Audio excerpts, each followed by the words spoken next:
والذين يقولون ربنا هب لنا من أزواجنا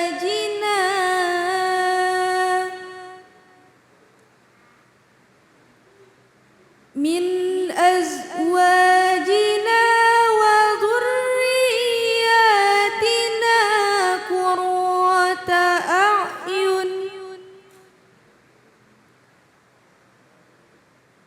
وجعلنا للمتقين إماما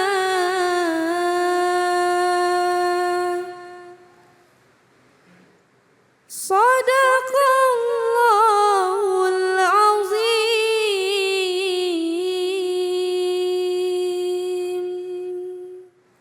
Maha benar Allah dengan segala firman-Nya. Dan orang-orang yang berkata, "Ya Tuhan kami, anugerahkanlah kepada kami, pasangan kami dan keturunan kami sebagai penyayang hati kami. Dan jadikanlah kami pemimpin bagi orang-orang yang bertakwa." Quran Surat Al-Furqan ayat 74. Terima kasih kepada kori kita, yaitu Saudari Kirani Siti Alfianti yang sudah melantunkan ayat suci Al-Quran sebegitu indahnya. Beliau dari Pondok Pesantren Al-Ghazali. Punya anak silakan masukin pondok pesantren, mudah-mudahan nanti bermanfaat. Namun yang lebih bermanfaat juga kita akan mendengarkan guru kita, murabi kita yang akan memaparkan penjelasan yang lebih luas mengenai tafsir Quran Surat Al-Furqan ayat 74. Bersama guru kita Al-Mukarram Ustadz Erik Yusuf. Kepada beliau waktu dan tempat kami persilakan. Shollu ala Muhammad. A'udzu billahi minasyaitonir rajim. Bismillahirrahmanirrahim. Innal hamdalillahi la haula wala quwwata illa billah. Shalatu wassalamu Rasulillah wa ala alihi wa sahbihi wa mawala. Asyhadu an la ilaha illallah wahdahu la syarikalah wa asyhadu anna Muhammadan abduhu wa rasuluhu la nabiyya ba'da. Allahumma shalli wa barik salim ala sayyidina Muhammadin wa ala alihi wa sahbihi ajmain amma ba'du.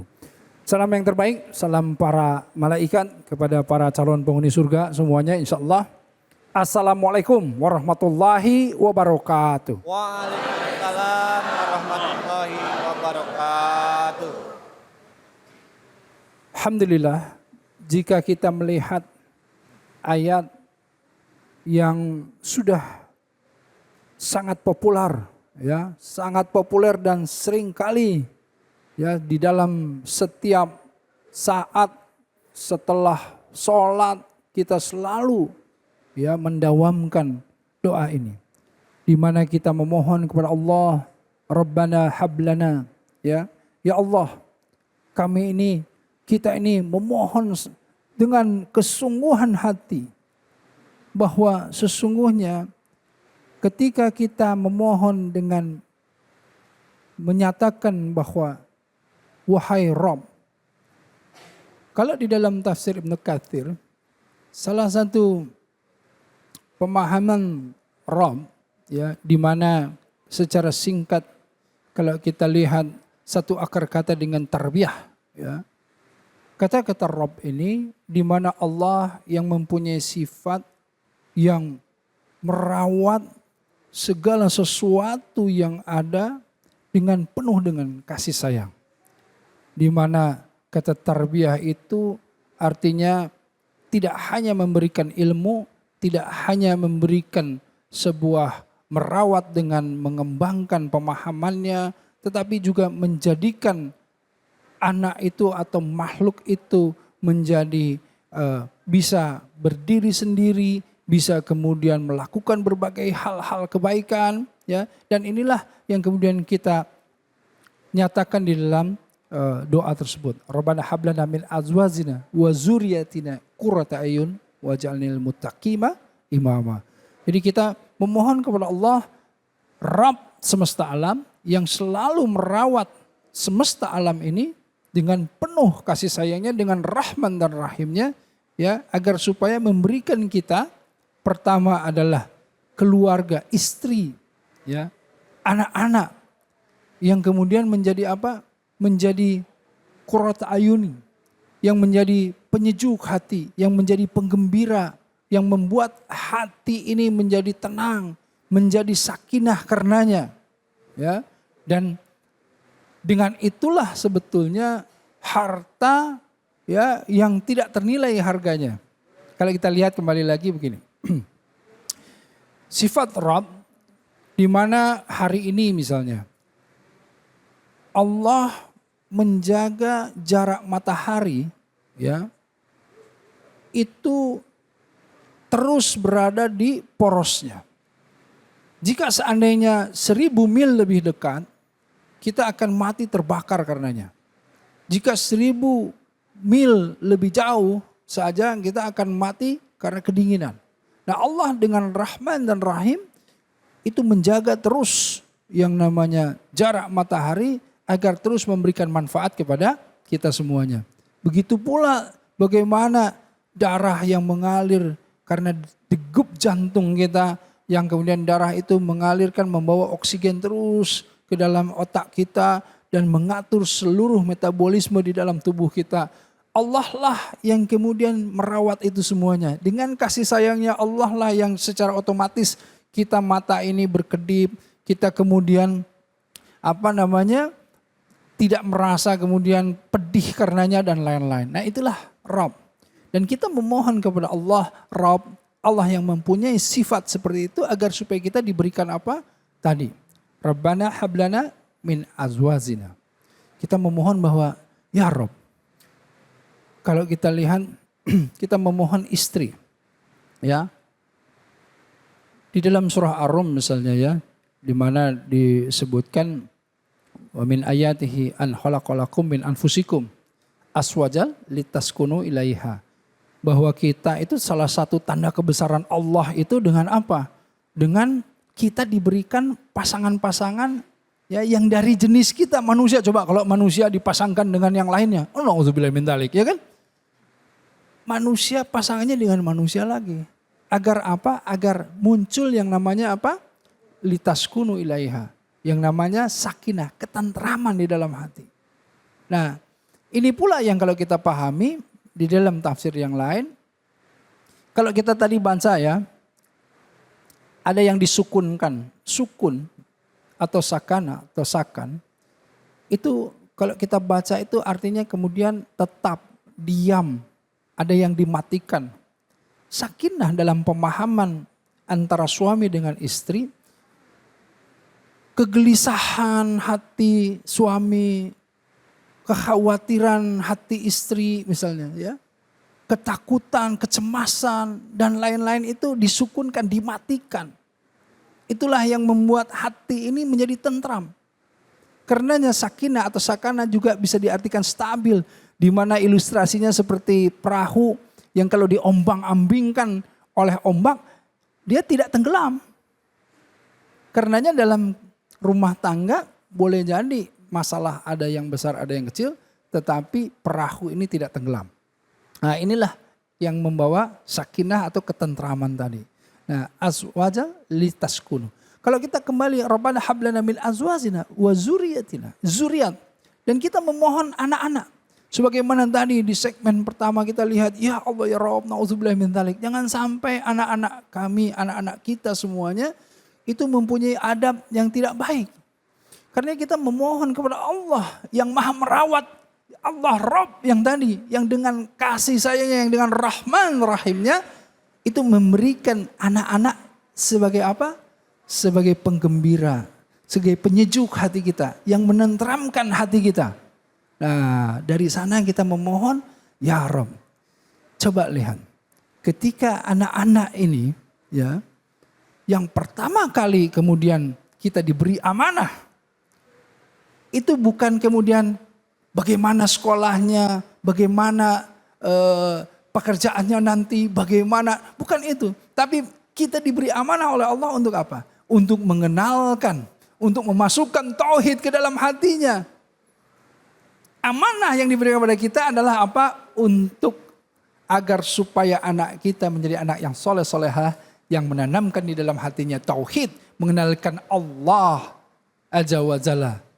ke dalam hatinya. Nah dengan itu semuanya, ketika kita punya prioritas bahwa anak-anak yang seperti apa yang anak-anak kita inginkan. Anak-anak yang menanamkan tauhid, yang memegang teguh akidah di dalam hatinya. Anak-anak generasi Rabbani, anak-anak inilah kuntum khairu ummah ukhrijat linnas. Nah, itulah yang kita inginkan. Karenanya sesuai dengan pemahaman dalam hadis dinyatakan bahwa ada 3 hal yang tidak terputus di dalam kalau kita nanti sudah meninggal dunia. Apa aja? Ilmu yang bermanfaat, ya kan? Amal jariah, kemudian apa? Doa anak yang soleh. Karenanya apa? Karenanya ketika kita mempunyai istri tadi, istri yang kemudian membawa ketenangan, tentu istri yang solehah, yang menjaga kehormatannya, ya kan? Yang merawat keluarganya, yang kemudian memberikan ketenangan, ketentraman kepada baik suami, anak-anaknya. Nah, inilah yang kemudian menyejukkan hati, qurrata a'yun. Nah, di sini yang kemudian kita inginkan lagi apa? Bahwa mereka ini anak-anak kita agar supaya menjadi pemimpin orang-orang yang beriman. Artinya apa? Artinya insya Allah semoga dengan keteladanan kita dan kemudian diteruskan estafet kepada anak-anak dan kemudian anak-anak kita juga bisa menjadi inspirasi bagi orang-orang yang banyak dan menjadi pemimpin yang memimpin orang-orang yang soleh-solehah.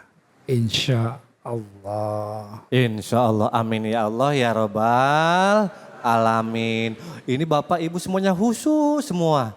Saya lihat semuanya, Masya Allah deh. Kayaknya pengen dapat ilmunya lebih banyak lagi. Kelihatan nunduk, ada yang nunduk. Itu tidur apa emang dengerin? Baik, selanjutnya saya lempar pertanyaan. Barangkali ada yang ingin bertanya. Silakan yang mau bertanya, acungkan tangannya mana? Masya Allah banyak banget. Mohon izin, saya pilih yang ini dulu. Dengan Ibu siapa? Mohon maaf, silakan. Bismillahirrahmanirrahim. Dengan Ibu Nining, Pak Ustadz. Ya. Assalamualaikum warahmatullahi wabarakatuh. Waalaikumsalam warahmatullahi wabarakatuh. Izin bertanya Pak Ustadz. Apakah dosa seorang anak yang sengaja melakukan hal-hal yang dilarang, orang tua sudah mengingatkan, tapi anak tersebut tetap melaksanakan. Apakah dosa anak tersebut masih tanggung jawab orang tuanya Pak Ustadz? Mohon penjelasannya Pak Ustadz. Sekian, Assalamualaikum warahmatullahi wabarakatuh. Waalaikumsalam warahmatullahi wabarakatuh. Sudah mengingatkan bahwa itu dosa tapi dilanggar lagi. Apakah itu sudah masih dosa tanggungan orang tuanya atau gimana? Silahkan Ustaz. Ya, baik. Saya kira mau dijawab langsung itu. Saya mau jawab tapi takutnya nanti pada berubah semuanya. Iya. Baik. Nikmat sekali ya memang kajiannya tadi jadi serius semuanya dan waktunya memang sempit ya. Harusnya 10 segmen gitu ya. Nah begini, kalau kita lihat di dalam beberapa ayat ya, salah satunya dalam surah An-Najm ya, ada An-Najm 38, 39. Kalau saya bacakan, ala taziru waziratu wizra ukhra. Ya. Wa alaysa lil insani ila ma'asa'a. Artinya adalah bahwasanya seorang yang berdosa tidak akan memikul dosa orang yang lain. Ya, jadi kalau seseorang yang melakukan dosa ya atau yang berbuat dosa, orang yang lain tidak akan memikul dosa orang yang tersebut, begitu. Dan bahwasanya seorang manusia tiada memperoleh selain apa yang telah diupayakannya. Nah, jadi intinya adalah seringkali kita itu diberi pemahaman bahwa anak ini amanah. Memang anak ini amanah. Nah, ketika anak ini tiba-tiba contohnya saja, kalau seandainya dia tidak diberi pengetahuan tentang sholat, sampai akhirnya setelah akil balik dia tidak sholat, ya. Apakah dosanya kemudian dosa jadi ayahnya? Ayahnya berdosa karena dia tidak mengajarkan sholat. Itu dosa ayahnya. Tapi dosa yang nanti dilakukan anaknya, di luar itu bukan tanggungan ayahnya. Paham nggak? Ya misalnya karena dia tidak sholat, kemudian dia tidak mengetahui, dia kemudian mencuri misalnya gitu. Mencurinya bukan kemudian tanggungan ayahnya. Tetapi ayahnya berdosa karena tidak kemudian mengajarkan sholat. Ayahnya berdosa karena tidak memberikan pengetahuan kebaikan. Misalnya begitu. Ya, nah inilah di mana la yukallifullahu nafsan illa wus'aha. Konsepnya ke sana, bahwa Allah tidak membebani sebetulnya ujian yang orang tidak mampu menanggungnya. Nah, karenanya ujian orang itu sudah kemudian ada porsinya. Nah, jadi intinya jika seandainya seseorang itu atau ayah itu ingin amal jariah dari anak-anaknya, dia mestilah mengajarkan kebaikan. Dia ajarkan bagaimana caranya anak ini berbuat kebaikan. Karenanya saya sering juga sering berulang-ulang saya sampaikan, ayo ayah, ayo ajarkan anak-anaknya berwudu. Jangan sampai anaknya tahu wudu dari ustadznya gitu. Dari kita ayahnya dong gitu ya. Agar supaya pahala yang mengalir itu pahala jariah untuk ayahnya. Ayo ajarkan Al-Fatihah yang pertama dari ibu atau ayahnya. Kan begitu. Nah, dari situlah kemudian mengalir pahala kita. Nah, tetapi ketika seandainya tidak sangguplah atau tidak sampailah, tidak balik ilmu dari orang tua untuk mengajarkan anaknya misalnya nahwu sorof misalnya dan lain-lain, silahkan kemudian nanti ada ustadznya. Dan disitulah akan terlihat nanti ya betapa anak menjadi kunci kendaraan ke surga. Anak ini menjadi amanah gitu. Nah, untuk tadi bagaimana tadi tanggung jawab seorang ayah atau seorang ibu bahwa anaknya melakukan hal-hal yang buruk, ini juga sebetulnya kita mesti tadi ku anfasakum wa ahlikum naru. Ya, tetap kita harus mengkontrol mereka. Sebelum mereka akil balik kita sampaikan berbagai hal kebaikan, budi baik, adab, sopan santun, akhlak dan lain-lain agar supaya tidak terjadi hal-hal seperti itu. Karena dengan mudah nanti insya Allah kita tinggal mengontrolnya. Tapi kalau itu tidak kita lakukan, boleh jadi dosa kita lah dosa yang tidak mengajarkan kepada mereka tentang hal-hal kebaikan. Nauzubillahi min dzalik. Wallahu a'lam bishawab.